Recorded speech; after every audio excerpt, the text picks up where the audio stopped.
All right, what's going on, everybody? Welcome back to another day of SaberSim's DFS Office Hours. It is Wednesday, December 29th, 2021. Thanks for tuning into the stream here today. We've got, at least for right now, 9 basketball games on tap. Definitely seems like that Miami game is in a bit of peril with COVID and injury things going on. 6 hockey games going on. So quite a night for DFS here. No Thursday night football this week, so no Thursday game tomorrow. Big NFL main slate coming up on Sunday. I think 14 different games going on, so pretty excited about that. We've got some good questions here in the queue here today. We'll talk about setting a minimum projection filter or thinking about lower projected players and what role they fit into your lineups.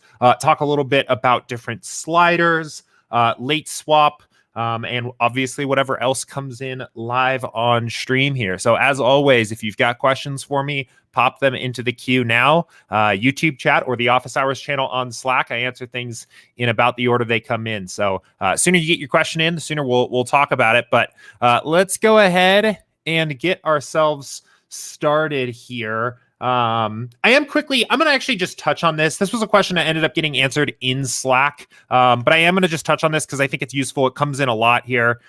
So we'll mention it. This was from Epic Problem here. And he said, what's the difference between refreshing an older build you've already created versus deleting it and rebuilding from scratch? Seems the refresh covers things like players becoming unexpectedly available or unavailable, but needing to rebuild lineups to correct the Herbert Jones salary issue yesterday made me wonder if there are any things a fresh build is doing that a refresh does not. Yeah, so let's do a quick build here just so I can demo this. We'll get 20 lineups up here, and we'll talk about the difference between these two things here quickly. Okay, so we've got our build up. So we've got this build up here. This is 12:02 local time. If I return to this build basically at any point throughout the day here today, or anytime after a sim runs, just click this refresh button. It's going to refresh the projections. It's going to update all the projections to whatever the new projections are in the most recent sim. And that can be useful. You've got at least the most recent data, but all that's actually doing, it's not rebuilding any lineups. It's just resorting the pool of 500 with the new updated projections and giving you what is our new favorite 20 or 1 or 3 or 150 lineups out of there based on the updated projections. So that can be useful. That can keep you up to date with the latest news. But the problem is that since it's not rebuilding lineups, you're not really getting the pool of the best lineups anymore. For example, let's just say we get some news that LeBron is going to sit tonight, right? And that comes out after this build was run. If you return to this build later, you're going to see that LeBron's projection will have dropped to 0, and it's likely that none of your 20 lineups include LeBron. But the problem is that you and what you may see is that you may have more lineups of other Lakers players that are now better value plays. But your entire pool of lineups was not built with that knowledge beforehand. So you're kind of just getting, by process of elimination, the best lineups, the lineups that happen to be the best now after the latest news has broken. So from a practical standpoint, I always recommend, if you have time, to do a fresh build. Always, because then you're going to be building a pool of 500 lineups and selecting the best 20 with all of the latest up-to-date news, rather than kind of just allowing whatever happens to be the best lineups from a set of lineups that was built on a far different foundation and a far different situation in the slate that you had before. The only time I would think it really makes sense to just go into an existing build and let it just refresh and update that way is if you are very short on time, first of all. Like if you get LeBron is ruled out a minute, 2 minutes before lock, and you need to quickly make an update, maybe it makes sense to come in here, refresh projections, and then probably just to be safe, uncheck him as well to make sure you don't get any, right?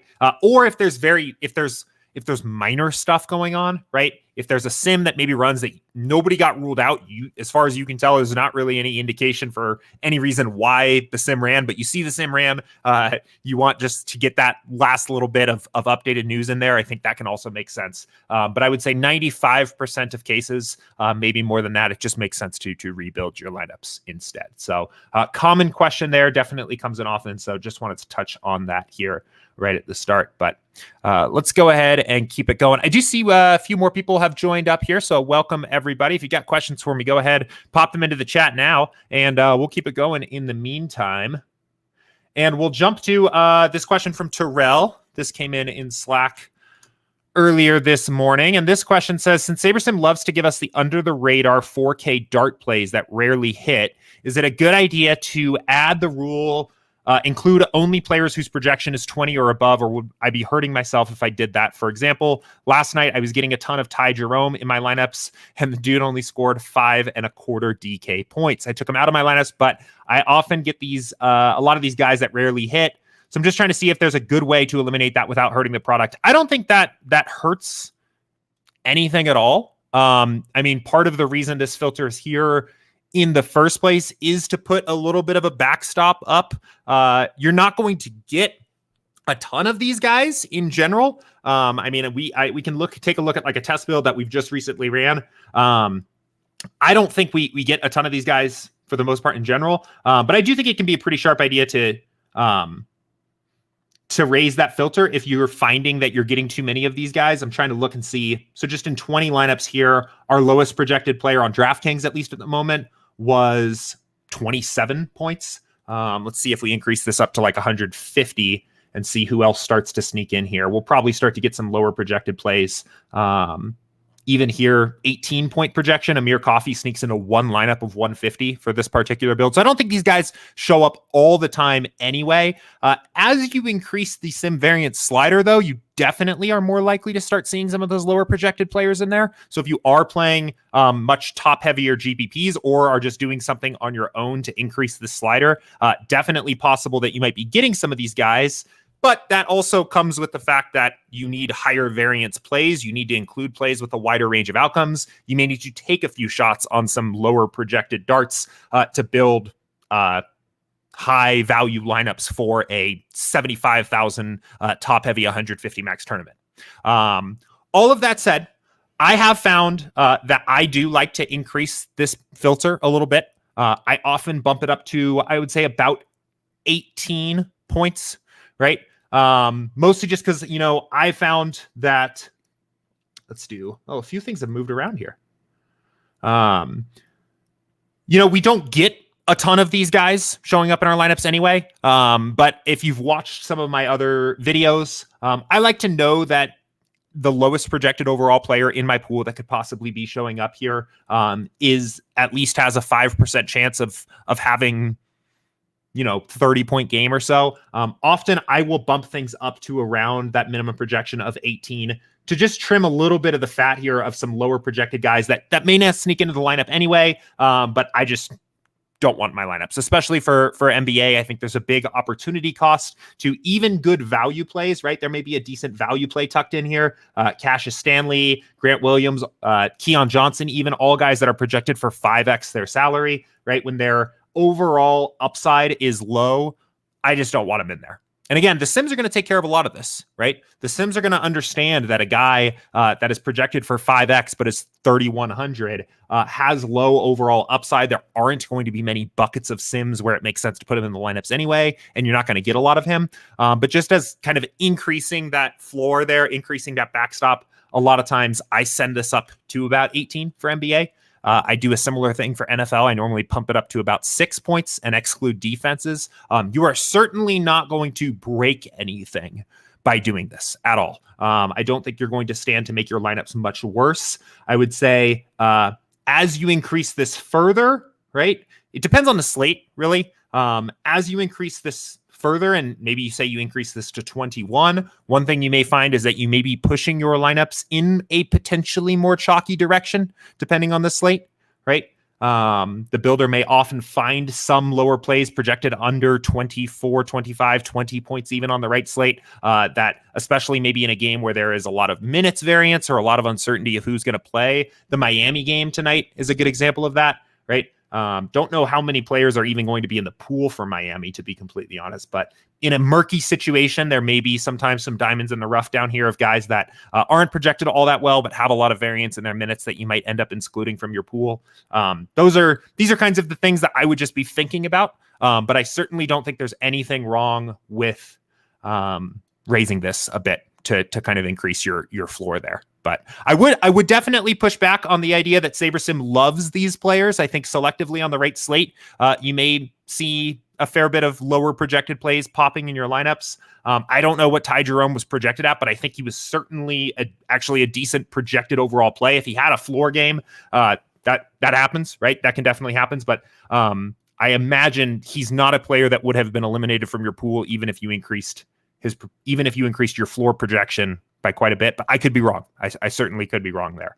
I think in general, actually, this is another example of something that SaberSim does really well, right? A traditional optimizer is going to look at really point per dollar value as the end all be all, right? A player that is projected for 5 points per dollar at 3,600, right?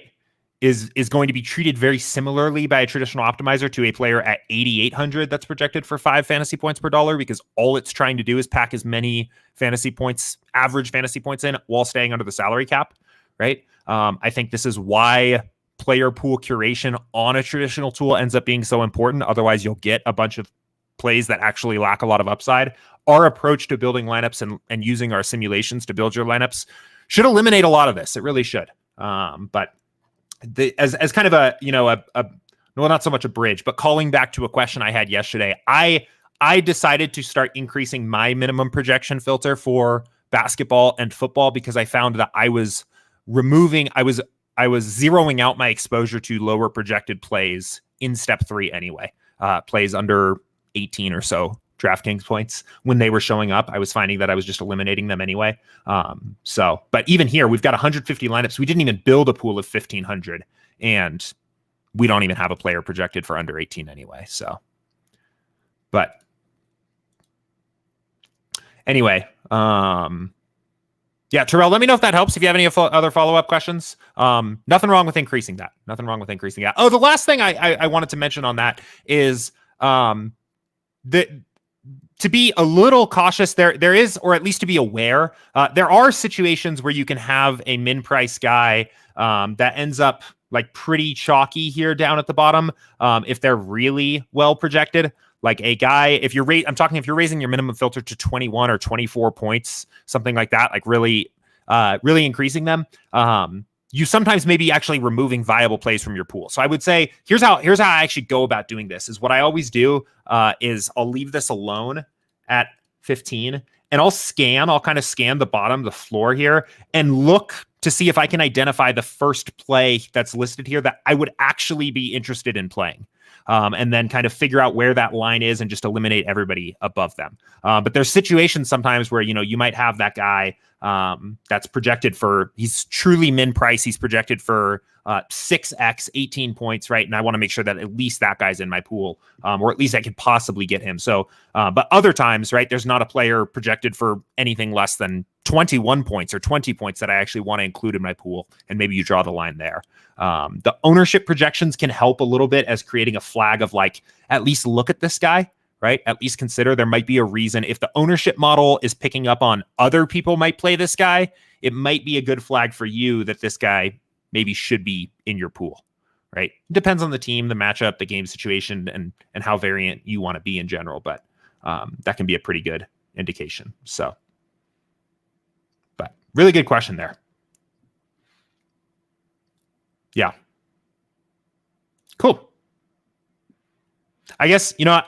I have another thought popping into my head here. So I'm going to stay on this for just 1 second. The one other thing that I think you can see here is if you use a higher than average ownership fade, if you are aggressive with your ownership fade slider, one thing you can see that the builder will do at times, and maybe this explains why you're getting more or less of a certain guy down there at that range. But since these players are always pretty lowly projected on an ownership standpoint, sometimes you can kind of push the builder to find more exposure to these very low projected plays if you're cranking up ownership fade, because it's an easy out for the builder, right? These guys, their ownership is so low that it kind of artificially inflates their upside in the actual build process.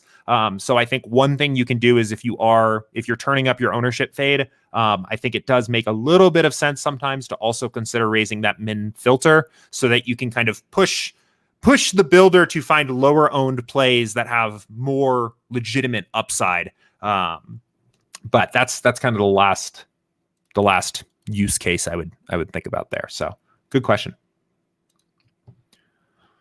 All right. See a couple questions coming in live. We'll get to them. We'll get to everything. Terrell said, thanks, Jordan. You guys are awesome. Appreciate it. Yeah. Let me know if you have any other questions. And we'll jump to Baron's question here. And this came in on Slack as well.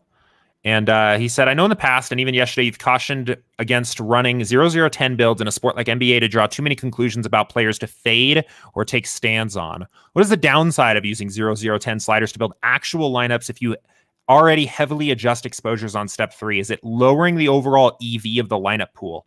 I ask because in 150 max, the sim variance slider is almost always at 10 and correlation is low or 0 in NBA anyway. I'm wondering if it makes sense to fade the ownership slider completely in large contests if I'm already manually adjusting ownership against the field in step 3 anyway.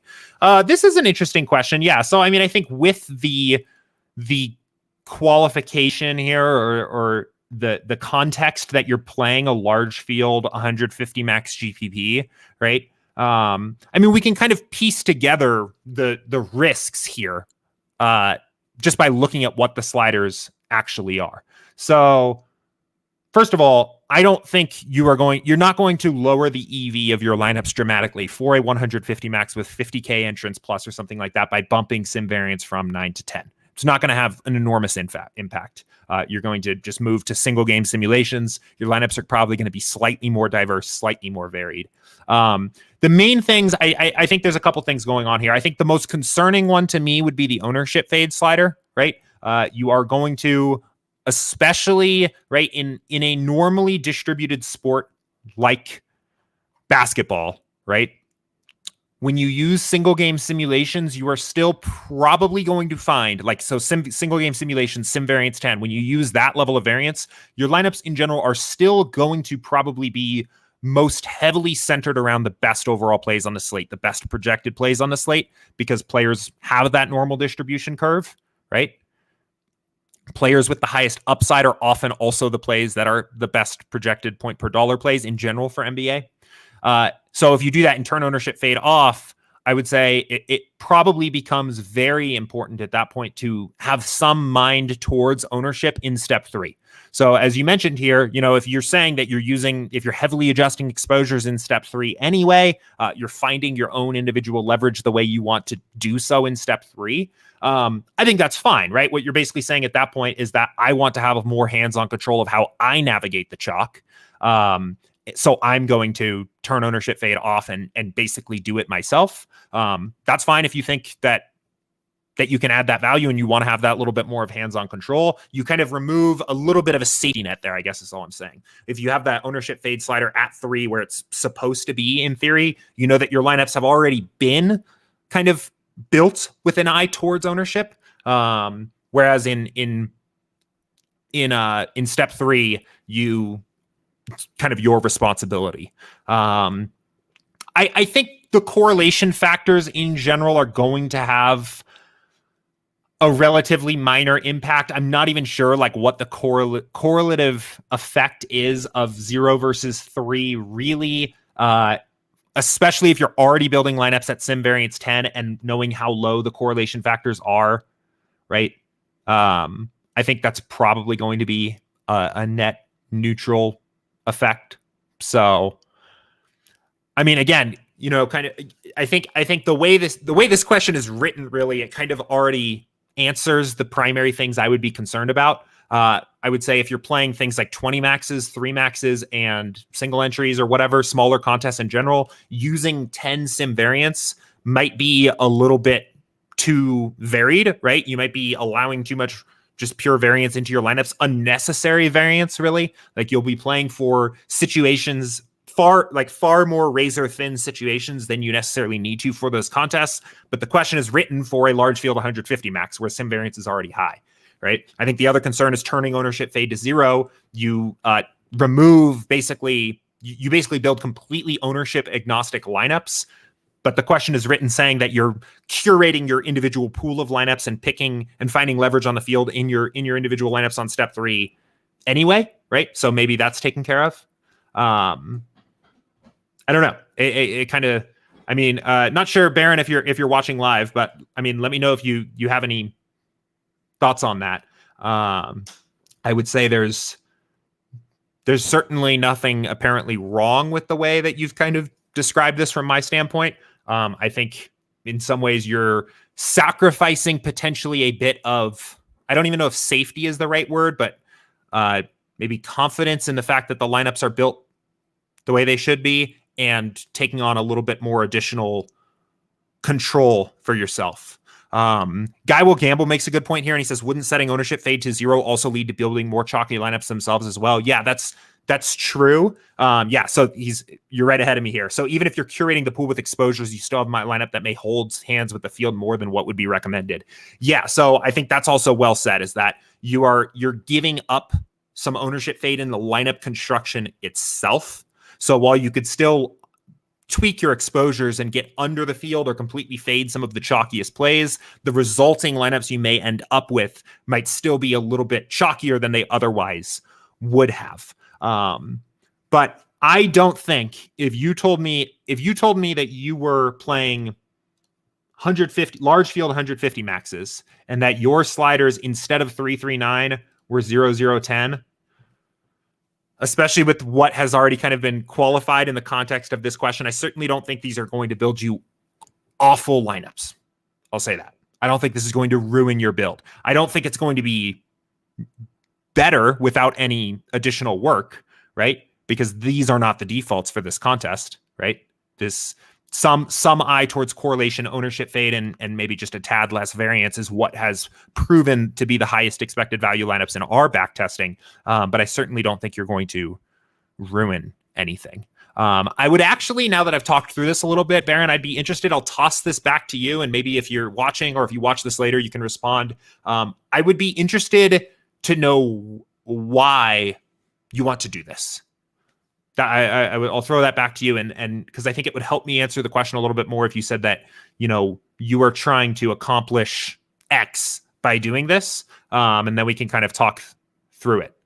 Because you can still do all the things that you maybe want to do with the default sliders, right? You can still edit exposures to your heart's content, do whatever you please in step 3, even without editing the sliders. So I'd be curious what you're looking for in these lineups by doing that. So, okay, so here's Baron. So he said, I like chalkier lineups by default because I like to match chalk and leverage elsewhere. Yeah, I mean, so all things considered, then I don't necessarily have any issues with this from a process standpoint. Is if you're especially if you're having an eye towards this elsewhere in your process. So he also said, I found it limits the dart plays. Yeah, and I mean, what it probably especially does is it probably gives you a little bit more hands-on control of what those dart plays are. So I don't have any problem with this. But cool. All right. Question from Jack here. And guys, I see all the questions coming in YouTube chat too. I promise we'll get to everything. I'm just going to answer the questions that came in before the start of the stream first. This is from Jack in Slack.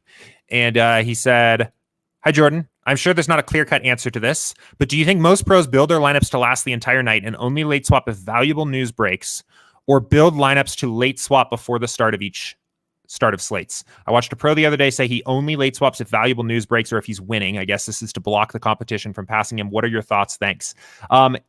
In NBA, I personally very, very much so build my lineups planning to late swap. I am confident on almost any single NBA slate that I'm going to be late swapping that particular night. In fact, when I'm mentally kind of thinking about my exposures and my lineups, I really only think, so for tonight's slate, right? My exposures as I'm going into the slate are really just for these 2 games, or I'm really mostly thinking about these 2 games, right? Knowing that the rest of the slate, things are probably going to change as the slate goes on, sometimes only 15 or 20 minutes after the slate locks. I think it is difficult. I would highly recommend avoiding the line of thinking that you are going to build your NBA DFS lineups and then you're only going to late swap if X happens, right? Because I think it does a couple things. I think it anchors you to those lineups. It lets you fall in love with lineups that can very quickly become less profitable or less positive EV as the slate goes on.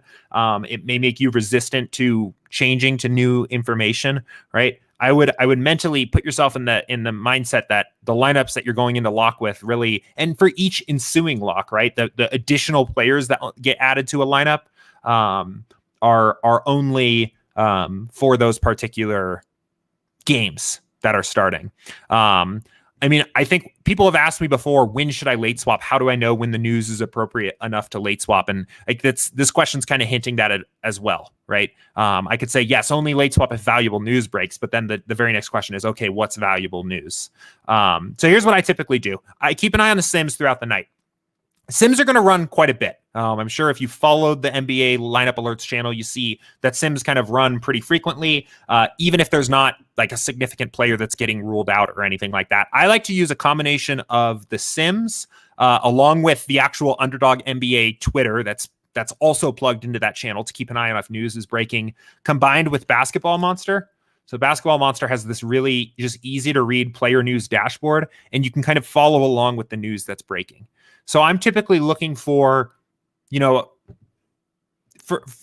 I'm typically looking for like basically a reason to swap, right? But it does not need to be a great reason. If a sim runs for a game and I don't see any news whatsoever, or no lineup alerts on Underdog or anything like that, sometimes I'll just say, you know what, I probably don't need that. But if there's even a very minor piece of news, right, something small that breaks, right, maybe a starter, somebody that's was not expected to start is starting. Or something like that. Like even if it's a relatively small change in the projections, I'm always swapping because that's how I think I get my edge in NBA. To be completely honest, is updating to information that is breaking throughout the night, and it's not always about like, halfway through the slate, LeBron got ruled out for rest, so I'm going to late swap and take advantage of all that edge. That's part of it, but sometimes on a 9-game slate, it's that you add a little bit of additional expected value to your lineups because you adjusted for a slightly different starting lineup for the Celtics than we expected, right? And then in the Miami and San Antonio game, Lonnie Walker ended up actually changing to probable, and he ends up in the lineup, and the projections all shift a little bit. And then you get like this kind of stacking. You get more and more information throughout the night, and then you get the opportunity to build with all of that information optimally at each individual lock time. Again, I always like to come back from a very practical standpoint. If you're looking and you're following along with the news and you're not sure if you should swap, right? You're like, do I really need to swap for this? I always err on the side of doing it. Right? I always err on the side of swapping because you have so little to lose, right? Now, if you anchor yourself to the lineups you played at lock and you fell in love with your lineups, it's going to feel like you have a lot to lose. But the reality is it's almost always to accept the additional information, right, and rebuild with that additional information than it is to stand pat. And I think sometimes, even for me, that can require some sacrifices, right? Let me give you an example. If I've spent a lot of time kind of dialing in and maybe researching a game or adjusting exposures or something like that, and then I have news that breaks 5 minutes before a game is supposed to start and I need to make a decision, right? I will almost always even sacrifice some of my prior research to accept the new information that I have, right? Last night is a good example where so Naz Reid was like an elite play pretty much all day, right? And then 5 minutes before the Miami-Washington game starts, we get the Timberwolves starting lineup. That game starts 30 minutes in the future, and we learn that Naz Reid isn't starting, right? And I know Sims run, and Nathan Knight's projection comes up a little bit. Naz Reid's comes down a little bit, and I know Naz Reid ended up still projected over Nathan Knight, but there's a lot of uncertainty. At that exact moment, what I ended up doing personally is I shifted a ton of exposure to Yurt 7 because his game was starting in 3 minutes, and I thought that he was probably going to be the best remaining value center, and that's the direction that I went.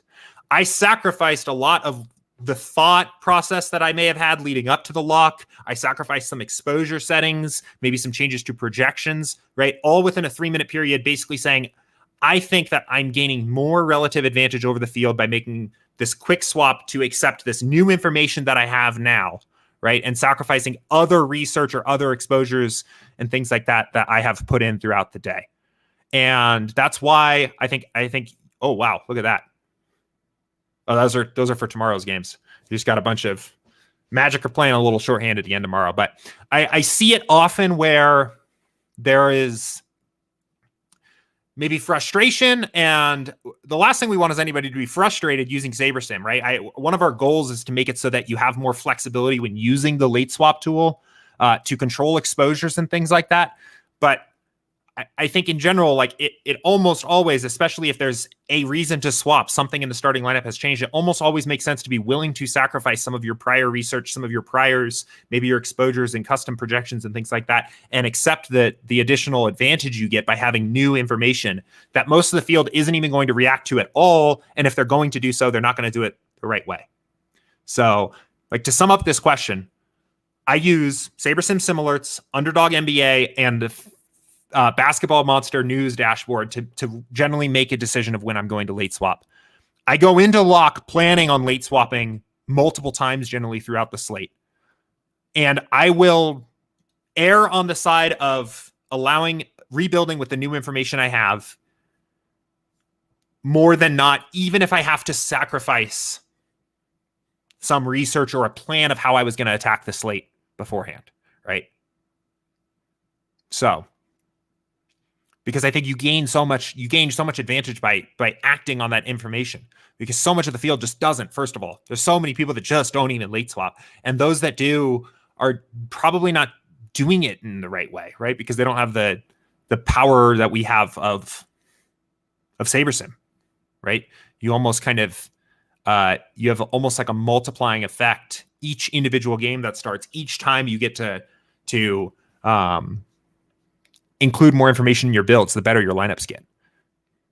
I know I see, like, especially even in like other sites, Discords and Slacks, you'll get news that breaks about a game halfway through the slate and everybody freaks out and they're like, oh God, I've got to start over. And man, why does this always happen? NBA is such a pain. And I'm like celebrating half the time because I know now like there's the edge on the slate, right?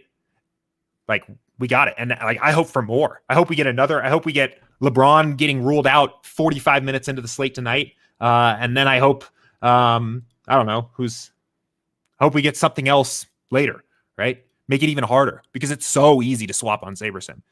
So that's my overall stance. I think, like, I've said it numerous times here. Part of the reason that I am not spending a ton of time doing research builds and figuring out exactly where the proper leverage is going to be and optimizing and getting all these lineups exactly where I want them at lock is because I know I'm going to blow them all up halfway through the slate. And I know the lineups are going to be even better after that happens, right?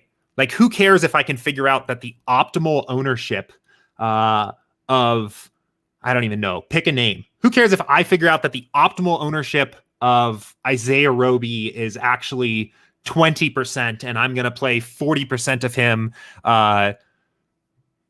and find my leverage that way. And actually that the optimal LeBron, or who's the chalkiest pay up option, the actual optimal ownership of Porzingis is 15% and I'm under the field on him and my lineups are all perfectly constructed and I figured out the exact optimal exposure to every single player on the slate. When, halfway through the slate, I'll just keep using the same example. LeBron gets ruled out and I get to get who?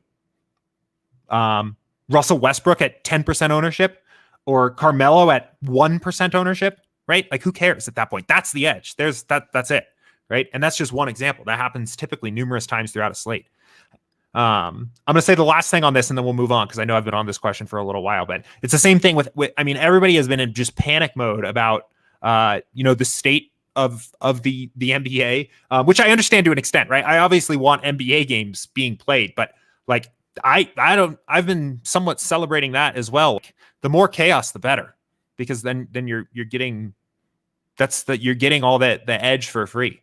The hardest NBA slate is when you don't get any news, right? Everybody had the exact same information at the start at lock. Nothing changed. Everything was exactly the way it was supposed to be, because then you're competing against a field where everybody had the same information and you have to beat everybody with the same information.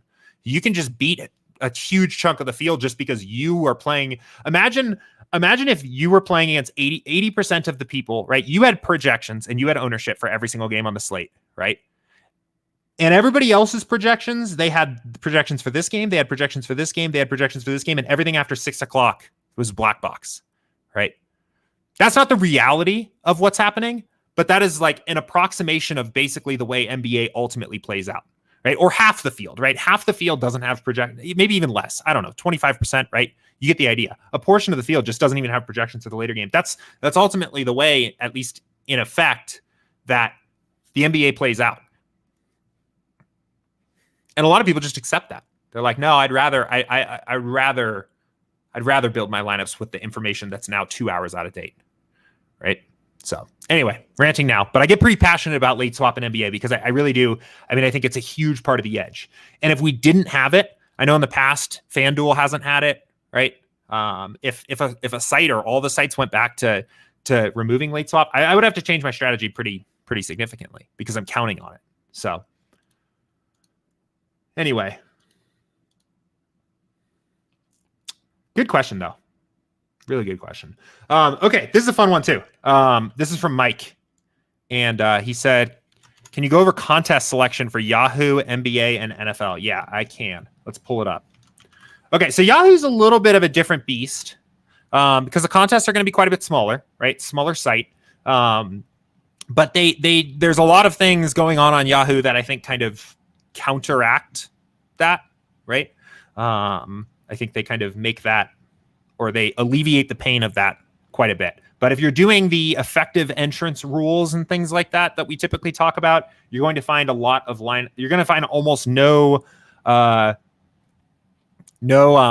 contests actually match that. But I still like playing on Yahoo quite a bit. So first of all, I'm going to start here. Yahoo gives out a lot of free money. They do. You can see I'm already entered in this, right? I know this isn't going to be enough action for a lot of people that are especially maybe trying to play a little bit higher volume or something like that. But if you can get a $15 single entry that also grades out well from an effective entrance standpoint, where they're going to pay you $15 in site credit just for entering, that's literally free money. And they do this kind of stuff all the time. I know over the holidays, they had a ton of contests that were like, everybody wins, right? So if you ever do site credit, or they call a contest everybody wins, right? It's virtually free money, right? Then second of all, they have a ton of contests that are either no rake, so no management fee, right? It is rake free. Is literally you're not getting raked in your lineups, or they even overlay contests intentionally and have a negative rake. These are amazing contests to play. Like they are. I cannot even describe. They're spectacularly good contests to play. You're often paying at least 10% rake on DraftKings or FanDuel, and up to 16% or more sometimes, depending on the contest you're paying, right? I mean, that is a massive, like that. A contest like this is literally a 30, depending on what you were playing before, right? Almost a 40 percentage point swing in rake, right? You're going from paying 16% rake to getting 25% additional. It's free overlay in the contest, right? So, I mean, first things first, when I'm playing Yahoo, the first thing I always look at is to see if there are contests overall that are no management fee, free money, or rake free. And a lot of times on a typical slate, there's enough action in those contests alone that I can get by, right? I mean, for NFL Sunday, for example, right? I mean, you've got this, you've got what is this? I think this is a 100 max, $10 with no rake, right? There's a 150 max, 9 max with no rake, right? And then of course the big baller contest where they're giving you 200K overlay. I cannot. Oh, and then there's also this too, a $3, right? 10 max, right? I mean, there's for football in particular, because they're trying, you can see I'm entered in this one already. Actually, I have 10 entries in this little $1,010 10 max. I'm entered into this one in particular because it was the first one they posted. So I haven't really decided how I'm going to play Yahoo for Sunday, but they posted this like on Sunday night last week. And I was like, oh, I need to get into that before it fills. It's rake free. And then they went and posted a ton of these other ones. But these are always where you should start. there are certain times on NBA slate like tonight, they don't have any rake-free contests. They had them on Monday and Tuesday of this week. They don't have any tonight. From there, I think there's an interesting kind of like decision of what to be made. The one thing that's nice about Yahoo, at least compared to DraftKings and FanDuel, is that you're going to typically pay less rake anyway. So I think this is where you kind of start to get into the trade-off. Like, these are going to be contests that are theoretically going to play a little bit sharper, right? Like, let's just look at the main contest for tonight, right? So you're paying probably 5 percentage points less rake than you would be elsewhere. So that's great. But there's only 3,800 entries in here. Each person can enter up to 112 times. A lot of the entries in this particular contest are going to get sucked up by fairly sharp players. So that's where I think it starts to be a little bit of a trade-off. I still think they're pretty good compared to DraftKings or FanDuel, but I think the decision matrix ends up being a little bit harder. If you decided to play Yahoo, if you said, okay, I don't really care about like deciding between the sites, I'm playing Yahoo, what are the best contests overall to play? There is one thing I've noticed, there is a little bit of variance to their rake, and it's very nice that they just publish it nicely up here. So I typically look for the contests where I can get the lowest rake first overall. So, you know, I might be a little bit more interested in a contest like this, or maybe just the big one, right? Plays for a little bit less rake. And because the contests are a little bit smaller, their max entry limit, so like 112, is typically 3% of the total number of entries in the contest, which is really pretty much the most almost any sharp player would ever commit to a contest regardless of entry limit. I like to instead limit myself to about 1% of the total entries in the contest, right? We talk a lot about top 1% equity and how valuable thinking about top 1% equity is in a contest. The way I like to think about this is I don't want to play so many lineups into a contest that even if all of my lineups were the best lineups in the contest, I would fill and exceed the entire top 1 percentile of the contest, right? Because at that point, you're almost competing against yourself. Your top overall lineups are pushing out the other lineups in your pool. So when I'm kind of selecting contests, I'll think about where can I get the lowest amount of rake overall, and never exceeding more than about 1% of the total lineups in the contest, and then just figuring out what makes sense for me on that particular night. So like I probably wouldn't commit more than 38 lineups to this. Probably play 19 here. Probably would only play about 8 or so in this contest, right? There's some exceptions to that. And there's certain situations where it doesn't even matter, right? My maximum amount of lineups I would play in the baller on Sunday would be 400. This is a 150 max anyway. You can't do that, so it doesn't matter. But yeah, I think it's a great site. I think it's awesome. I would say, again, contest selection, just go crazy on anything where they're giving away literally free money, right? You play this for free. This is provided that you're at least going to play any other Yahoo contest ever, right? This is just free. This is a free contest. Rake free, go there first. This contest, this overlaid contest, is theoretically the best contest overall, right? The best one that you could play, but at a $20 price per lineup, right? For some people and for myself included, sometimes it makes more sense to accept that you're not getting the free 200K of overlay to lower your variance by playing a contest where you can play more lineups. So I probably won't play this weekend. But yeah, it's a great site overall. So Mike said awesome info, but I just realized my province is banned. I'll have to be creative. Be careful with that. That's all I'll say. Be careful. These sites are very good at weeding that out. So Cody said, I've personally been starting to think about playing more on Yahoo. I deposited the $15 on Yahoo and just played the 15 credit for the past few weeks and already had a $300 bankroll there. Seems pretty soft overall. Yeah, the contest structure and like the rake free stuff and the site credits and stuff is amazing. It really is. And I have had a similar experience of just kind of being able to I entered, so I have I actually have about the same story as you, Cody. I have about $300 in here. And I had withdrawn everything from Yahoo a while ago, and played the very first site credit contest they did with my Yahoo points. I just entered it with my Yahoo points, and I haven't had a deposit here in a while, and just kind of racked up a little bit of extra change on the side. So yeah, it's been pretty nice. But Yeah, I don't think it's. I mean, you said seems pretty soft overall. I think it's a mixed bag there. I don't think it's a total home run, right? Because again, like this isn't a secret. There are plenty of people that understand that there's that there's kind of freer money here on Yahoo at times, and like especially on like I don't know if I'm going to play NBA on Yahoo tonight just because you do get a little bit of that lower rake, but these contests are going to play. The effective entrance rule doesn't just get thrown out of the window, right? These contests are going to play pretty sharp. So, like, each individual person that bothers to max this out, right, is going to take up a significant portion of the equity in this contest overall, right? Even if they only end up playing 1%, right? Even if they only end up playing 1% of the lineups in the contest, so each person maxes out at like 38 lineups, and you'll see a lot of sharps do that. Instead of playing 112, you'll see that you can actually count them up. They'll play 38, right? Because this is something other people kind of try to do as well. But even if everybody was maxing out at 38, even if this was a 38 max, this would still be like not as great. It'd be right on the line of an effective contest for us, right? So they're going to play sharper. But I like it. And I like the free money stuff for sure. So, all right, cool. Let's keep it going.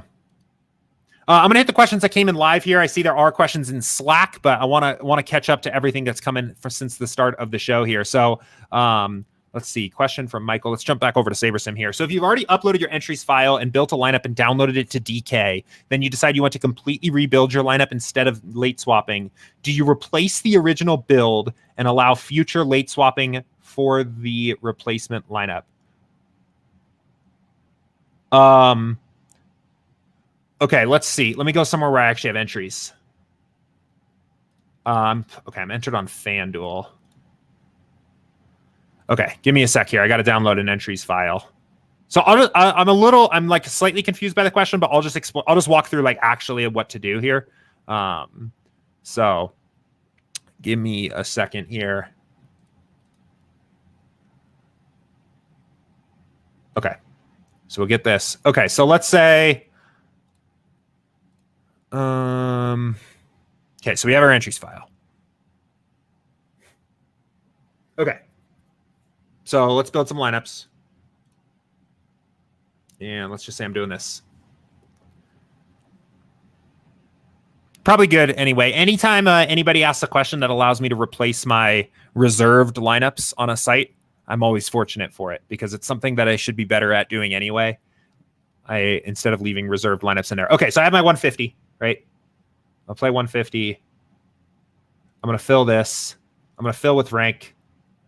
I'm going to download. My lineups are in, right? So I need to update this later, right? So what do I need to do?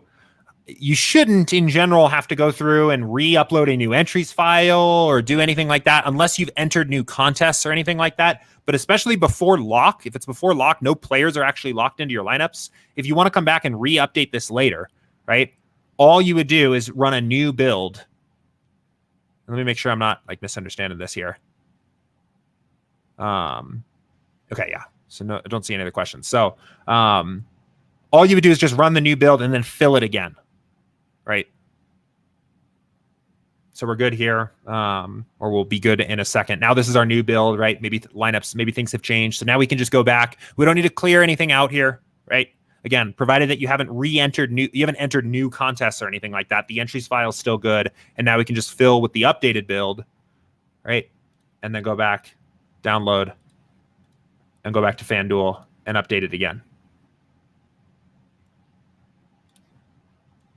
So there was a question too recently in Slack about, do I need to re-download an entries file every time I late swap or anything like that? The only time you never need to download a new entries file. The only time you should download a new entries file is, I guess there's a few situations. If you've entered new contests, right? If you've since entered new contests since you uploaded this one, you need to get a new entries file. We won't just know that.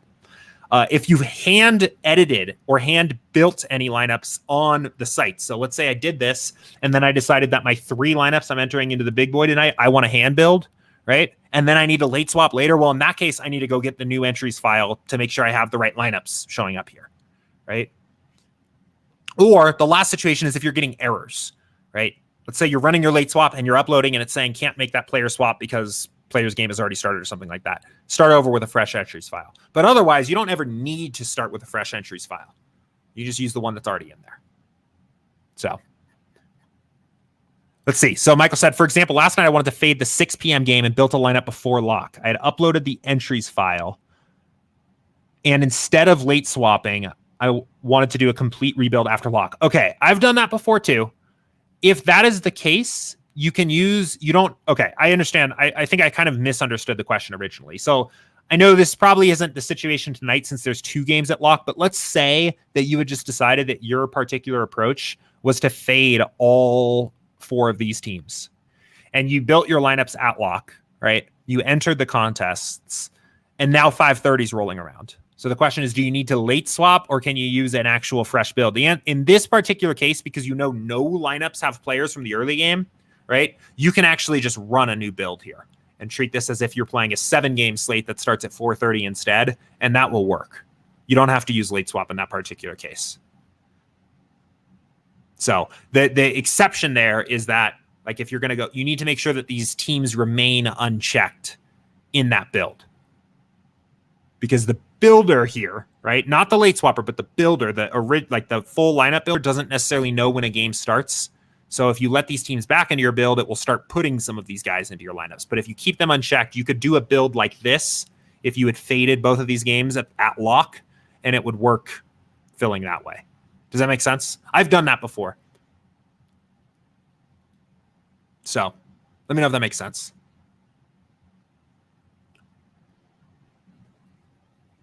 Okay, I'm going to keep going because there's quite a few questions that have come in here. Eamon?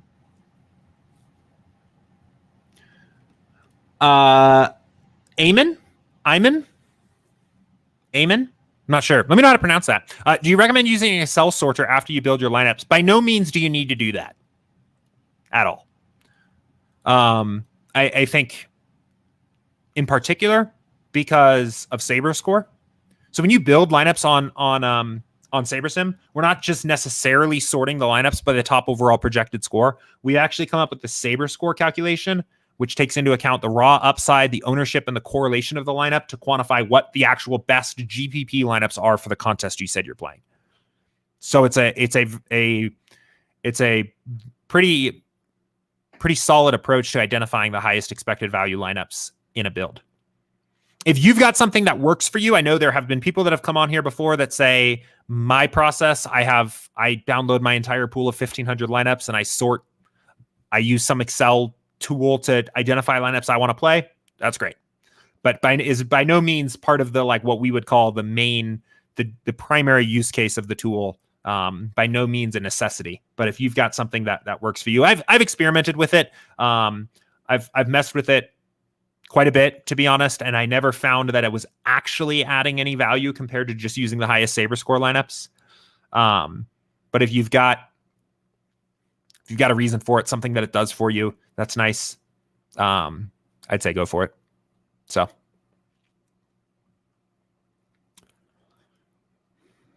Going back to the late swapping thing, Jack said, don't you think late swapping takes away the EV of your lineups, though? I don't think it does.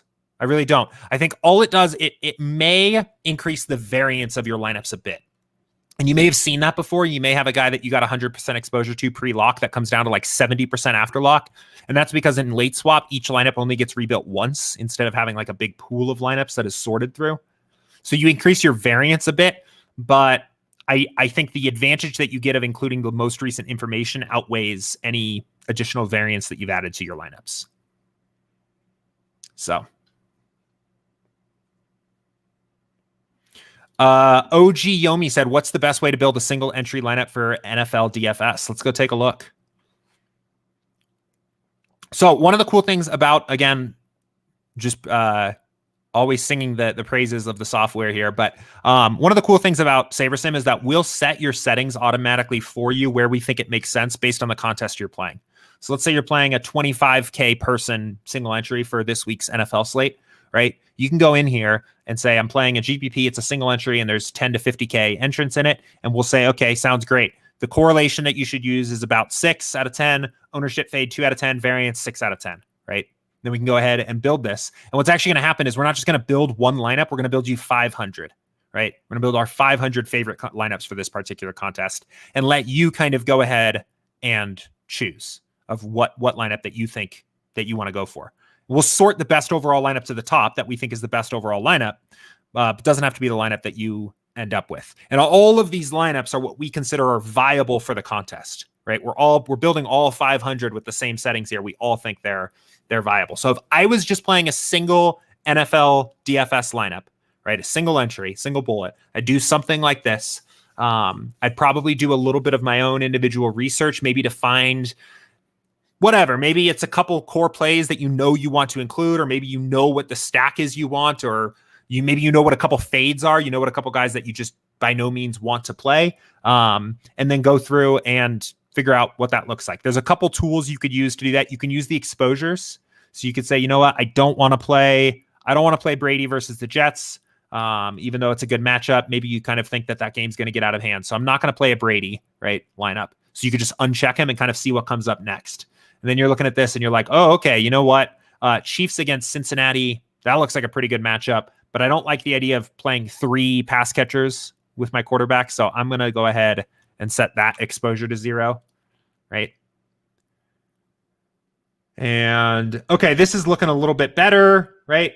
Don't love the double running backs here, right? Not my favorite looking lineup. And again, one other thing I'll qualify this with is it's Wednesday. Our projections aren't going to be totally dialed in yet. This is a pretty weird lineup. I imagine you wouldn't get this kind of lineup.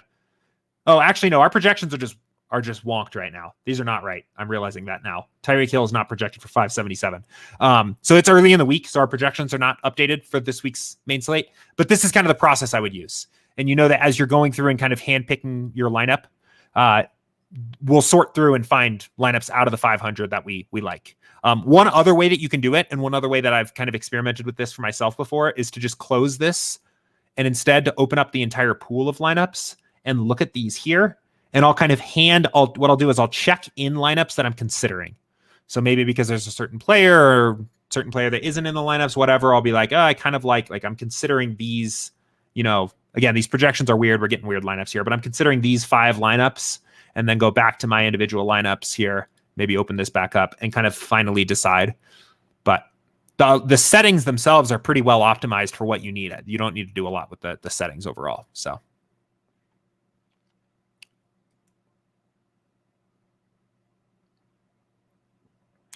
This is kind of a bridge to this next question from Mike here. I'm new to SaberSim. What's the best strategy with sliders on a 2-game slate for NBA? Yeah. So with the sliders, again, all sports, all sites, all slate sizes, right? Everything is optimized.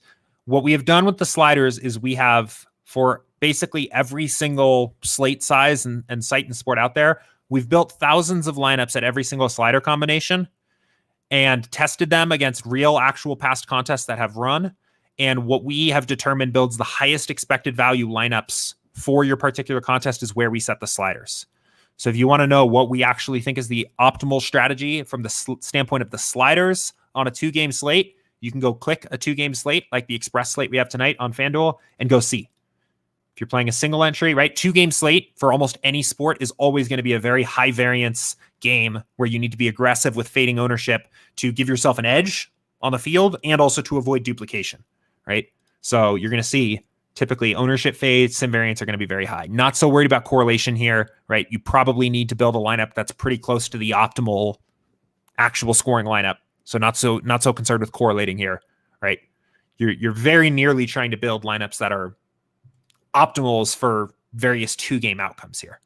So, and if you build, again, same thing like I just said for the last question, if you build this, right, I'm going to give you a big pool of 500 lineups that we think are viable here, and allow you to kind of select for the 20 or the 3 or the 1 or the 150 that you're playing. So Michael said, thanks. Sorry, it was a bit confusing. That makes sense. I assume I would be able to get the new lineup uploaded to replace the original and then would be able to subsequently late swap. Yeah, I think you've got it. So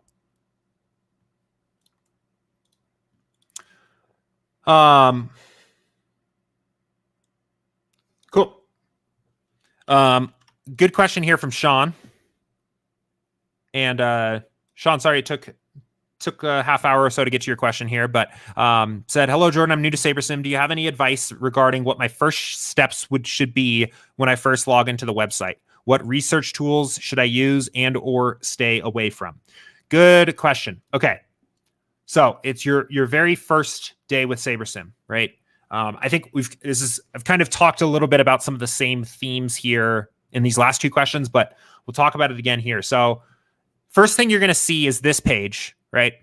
And this is your step one. This is all of your inputs to your pool, right? So it's going to have things like your player projections and your ownership. It's going to have team totals here up at the top. I think one of the most important things to understand about SaberSim, to just kind of to get, less so to do, but to get, is that everything here is driven by our simulations. So we do something very unique compared to the rest of the industry. We simulate every single game, play by play, thousands of times, and that information that we get out of those sims powers everything here. So we're not just projecting LeBron James at 49.16. We're simulating his game thousands of times, and he has all of these different outcomes here, right? And his average is 49.16.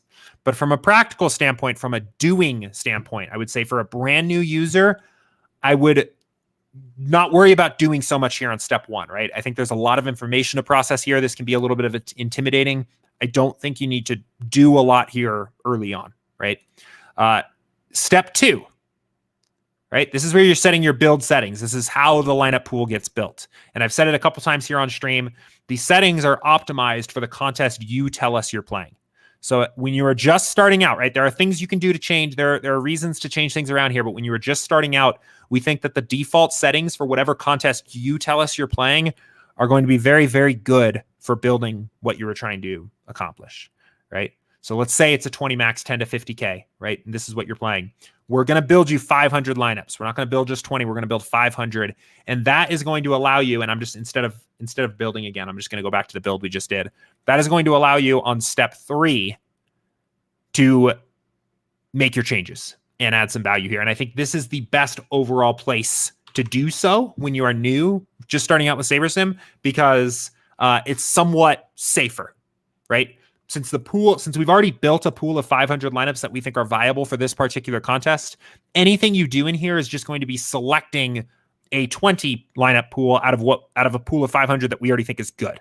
So if you are doing your own research, whatever that individually looks like for you, maybe you want to, let's say that you think, Miami is going to have a lot of very well projected plays, but their rotation is probably going to be a little bit weird. They're probably not going to play very good basketball with the team that they have out there. And maybe you want to be a little bit cautious on how exposed you are to Miami value tonight, right?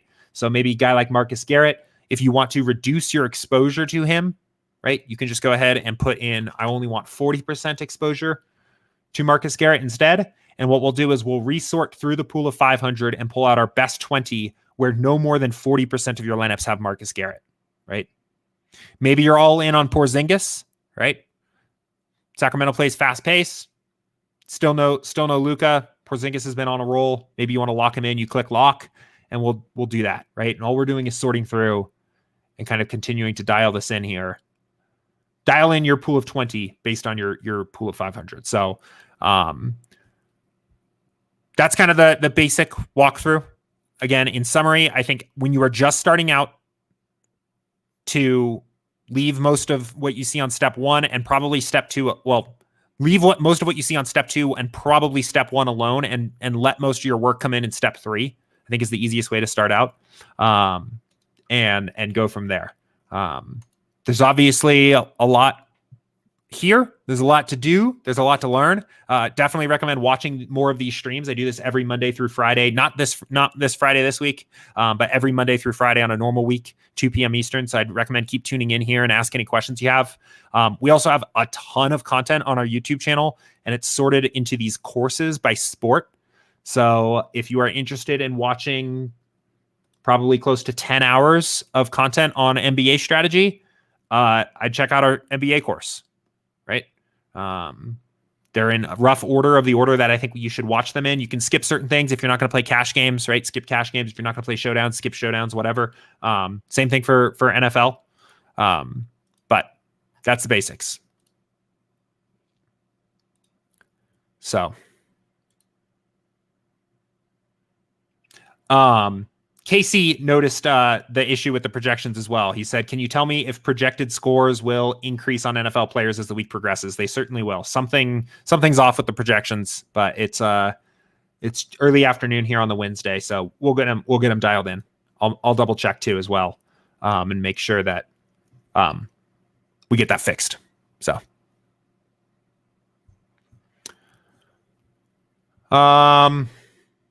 cool.